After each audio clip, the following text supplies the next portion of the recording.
જૂનાગઢ ભવનાથ ખાતે રાષ્ટ્રસેવિકા પ્રારંભિક શિક્ષણ વર્ગનો પ્રારંભ થયો છે। આ 6 દિવસના કાર્યક્રમમાં મહિલાઓમાં શારીરિક, માનસિક, બૌદ્ધિક અને આધ્યાત્મિક ક્ષમતા કેળવી પોતાની શક્તિને નિખારવા તાલીમ આપવામાં આવી રહી છે। આ તાલીમમાં મોટી સંખ્યામાં બહેનો જોડાઈ હતી।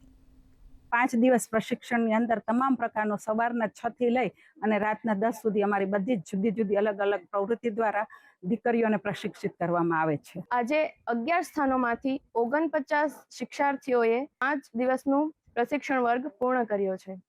દંડ, નિયુદ્ધ, યષ્ટિ તેમજ શસ્ત્ર પ્રશિક્ષણ અને બૌદ્ધિક એમાં રાષ્ટ્રભાવ આવે એવું અમે બૌદ્ધિક દઈ બધાને આજે વર્ગ પૂર્ણ થયો છે। છેલ્લા 5 દિવસથી રાષ્ટ્ર સેવિકા સમિતિ અંતર્ગત જે વર્ગ થયો છે પ્રારંભિક, એમાં મેં ભાગ લીધો હતો અને અહીં અમને કેટલી બધી સારી બાબતો શીખવાડવામાં આવે છે જે આવનારા ભવિષ્યમાં અમને કામ લાગશે। અલગ અલગ વાર, પછી યષ્ટિ, દંડ, યોગચાપ વગેરેથી અમને ઘણું શિક્ષણ આપવામાં આવ્યું। તેમજ અહીંની ભોજન વ્યવસ્થા તેમજ બધી જ વ્યવસ્થા, મતલબ શિક્ષિકાઓ જે પણ વ્યવસ્થા કરી હતી બધું સારું હતું।